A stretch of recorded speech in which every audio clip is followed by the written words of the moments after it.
Colombia still exists. Its buildings stand where they were placed more than a century ago. The streets follow the same lines. The hills around it have not moved. For a short period of time, people believed this place would secure their future. They came here during the California gold rush with clear expectations. Gold in the ground, money in circulation, a town that would grow, stabilize, and reward those who arrived early enough. Most of them were wrong. What they expected never arrived in the way they imagined, and what remained was not prosperity, but something quieter and harder to measure. At the time, Colombia made sense. Contemporary accounts describe a settlement expanding almost overnight. Shops opened, supplies arrived, text claims were registered and sold, sometimes before they were even tested. From the outside, it looked like momentum, but later records tell a different story. Fewer successful miners than promised, shorter periods of profit, and a town that consumed more effort than it ever returned. Colombia did not collapse dramatically. It wasn't destroyed by fire or violence. It simply failed to become what people needed it to be. So what actually happened here? And why did so many people believe the same outcome was inevitable? Colombia sits in the foothills of California's Sierra Nevada, in a landscape that once seemed almost mathematically convincing. Streams cut through the hills. The soil was loose enough to work by hand, and nearby discoveries had already proven that gold existed in this region. Text to people arriving in the late 1840s and early 1850s, this geography felt like evidence. Other camps along the same waterways had produced results. Nearby towns were growing. Supply routes, though rough, were passable. On maps of the time, Colombia was not isolated. It was positioned between known mining areas and emerging transport corridors. It appeared connected and therefore viable. This mattered more than optimism. Miners were not chasing rumors alone. They followed patterns. They compared locations. They looked for places where effort and reward had already aligned elsewhere. Colombia fit that logic. The land was workable, water was available, and early surface deposits suggested that more lay beneath. But geography only explains possibility. It does not guarantee duration. Text the same streams that carried gold-bearing sediment also limited expansion. The hills that looked rich from above proved uneven below, and the ease of early extraction created an illusion of long-term abundance. What seemed like a stable foundation was, in reality, narrow and temporary. Colombia's location did not doom it, but it quietly set limits that most people did not see at the time. Limits that would only become visible once the first layer of gold was gone. The first people to reach Colombia arrived with an advantage that was both real and fragile. They came early enough to work the easiest ground: surface deposits, shallow claims, gold that could be extracted with basic tools and limited investment. For a brief period, this worked. Early miners reported steady returns. Text not fortunes, but enough to justify staying, enough to attract others. Word spread quickly, as it did everywhere during the gold rush. Colombia gained a reputation not as a miracle site, but as a reliable one. That distinction mattered. Reliable implied sustainability. It suggested that effort, applied consistently, would continue to pay off. But early success created a problem. The most accessible gold was also the most visible, and once it was taken, there was no easy replacement. Those who arrived later faced a different reality. Claims were smaller. The remaining ground required deeper digging, better equipment, or more time. Costs increased before returns did. By then, the town had grown around the assumption of continued extraction. Rent rose. Supplies became more expensive.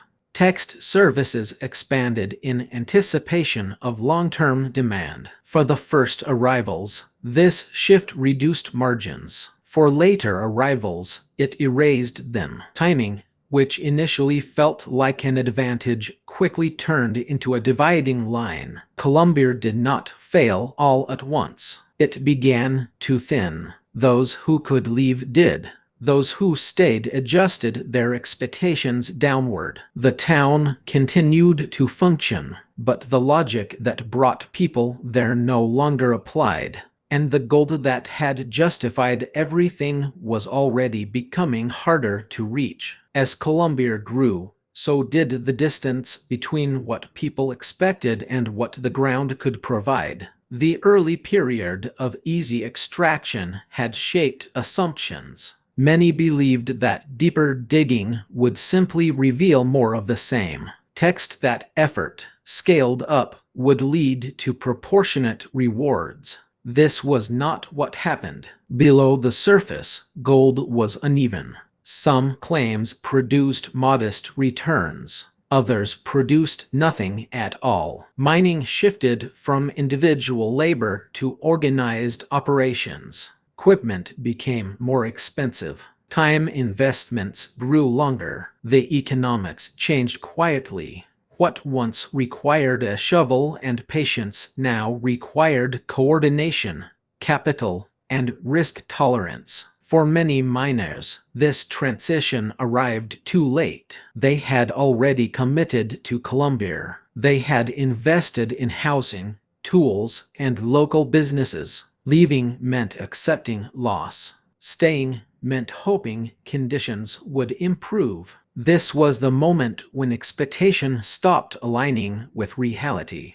Text not because gold disappeared entirely, but because the cost of reaching it began to exceed its value. Contemporary accounts describe miners working claims for weeks with little to show for it. Small finds kept people going, but rarely long enough to recover expenses. Columbia did not experience a single failure. It experienced many small ones, repeated quietly. Each disappointment reduced confidence. Each unprofitable season narrowed the town's future. By the time this became clear, the momentum that had built Columbia was already working against it. The town had been constructed for growth, but the ground beneath it no longer supported that assumption. As mining returns declined, it became clear that not everyone in Columbia was losing at the same rate. Text some people adjusted more quickly than others. Merchants, suppliers, and service providers often fared better than miners themselves. They sold tools, food, lodging, and repairs regardless of whether a claim was profitable. Their income depended on activity, not success. During Columbia's busiest years, money continued to circulate, just not in the way many miners had expected. Gold passed through hands, but it did not stay. Miners spent earnings almost as quickly as they made them. Rent, supplies, and fees absorbed much of what little profit remained. For those operating businesses, this created a short window of stability. As long as people kept trying, commerce continued. But this advantage was also temporary. Once mining activity slowed, so did spending. Text the same businesses that had benefited from constant turnover began to struggle. Investors from outside the town sometimes did better. They financed equipment or purchased claims, then exited when returns peaked. For them, Columbia was an opportunity, not a commitment. For most residents, it was neither. They were too invested to leave early, and too exposed to recover when conditions worsened.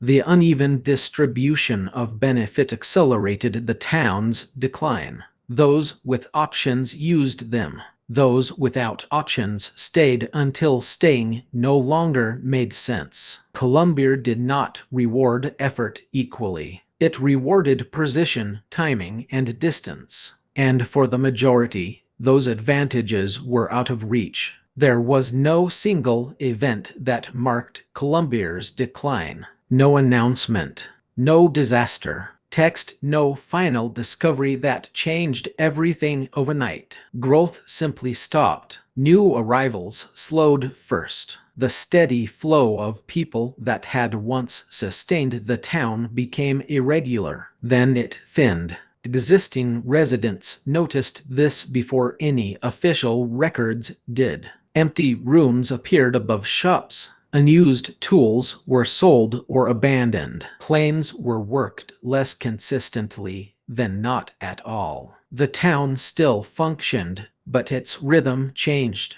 Instead of expansion, there was maintenance. Instead of optimism, there was calculation. People began measuring time differently, not in future gains, but in how long they could last. Some hoped for a second phase of discovery. Others waited for external investment or new techniques. Neither arrived in a meaningful way. Text by the time it became clear that Colombier would not recover its momentum, most of the easy decisions had already passed. Leaving now meant walking away from sunk costs. Staying meant accepting that the town's purpose had narrowed. Colombier did not collapse. It settled into a smaller version of itself. And once a town stops growing during a boom economy, it rarely resumes later. When the rush moved elsewhere, Colombier was not abandoned in the dramatic sense. People remained. Buildings stayed in use.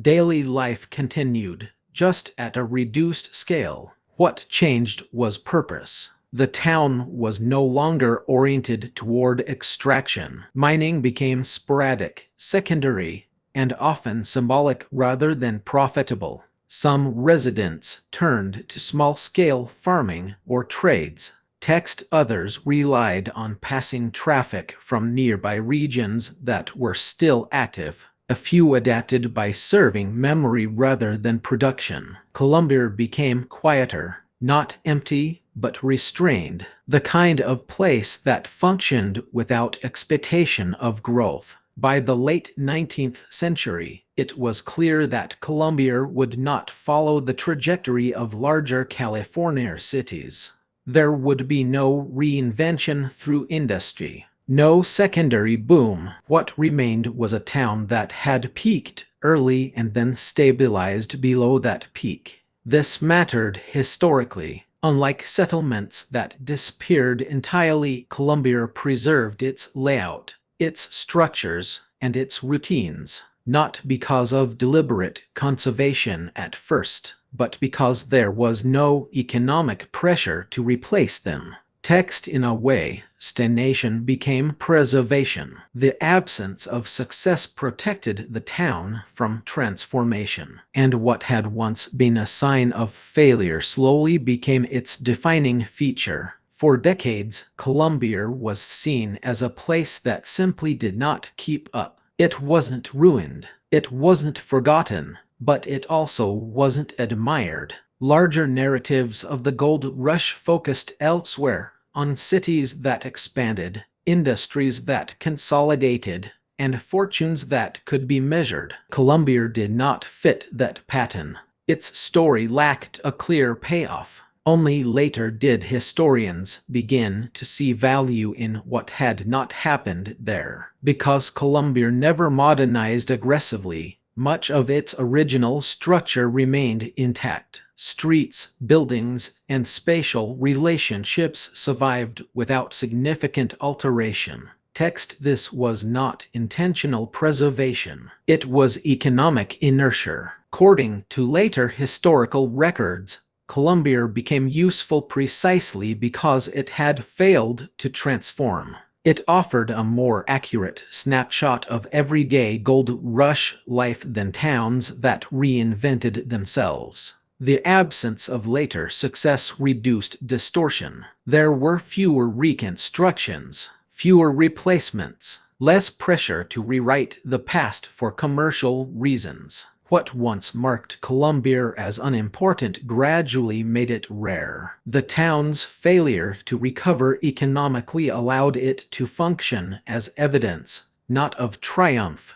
but of process. A record of what most gold rush towns actually experienced. One of the most persistent forces shaping Columbier's outcome was not geological or economic. It was psychological.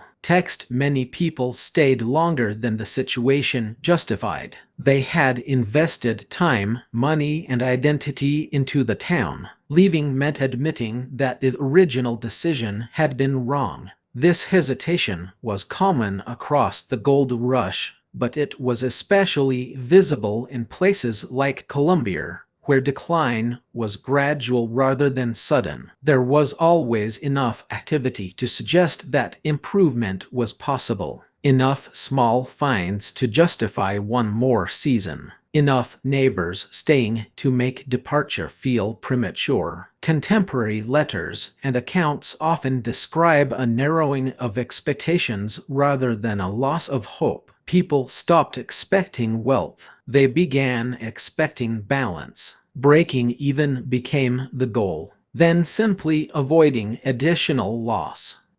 This psychological shift kept people in place even as objective conditions worsened. The town's slow pace worked against clear decision-making.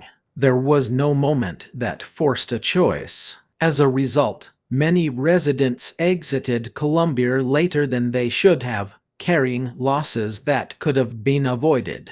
The cost of staying was not dramatic. It was cumulative, and by the time departure felt necessary, the options available were fewer than before. Columbier's outcome shaped more than just the lives of those who lived there. It became part of a broader pattern that repeated across the gold rush era and beyond it. Towns built on narrow assumptions proved fragile once conditions changed. Places that depended on a single resource rarely adapted fast enough when returns declined. Columbier demonstrated this quietly. Its failure to recover did not trigger reform or intervention. There was no effort to revive it through infrastructure or new extraction methods. The town was simply absorbed into a different category, no longer a center of production, but a historical remainder. In the 20th century, this status became formalized. Columbier was preserved not because it had succeeded, but because it represented something most boom towns preferred to forget. It showed what happened when expectations were reasonable, effort was real, and outcomes still disappointed. For historians, this made the town valuable. For former residents, it confirmed what they had already lived through. Columbier did not become a warning immediately, but over time, it became a reference point. An example of how economic logic can fail without anyone making a dramatic mistake. Columbier is often described today as a preserved gold rush town. That description is accurate, but incomplete. What makes the town meaningful is not what it achieved, but what it failed to become. It was not destroyed by violence or disaster. It did not collapse under scandal or mismanagement. It followed a logical path and still fell short. For the people who came here, the decision made sense at the time. The signs were consistent. The geography appeared favorable. Others nearby had succeeded, and yet the outcome was different. Columbier shows how collective expectation can create momentum without guarantee. How rational choices made independently can lead to shared disappointment. The town remained because there was no urgent reason to erase it. No new industry required its land. No growth demanded replacement. What survives is not a monument to success, but a record of limits. Colombia never recovered because recovery was never built into its foundation. The gold was enough to begin the story, but not enough to finish it. And that is why the town is still here, not as a triumph, but as evidence.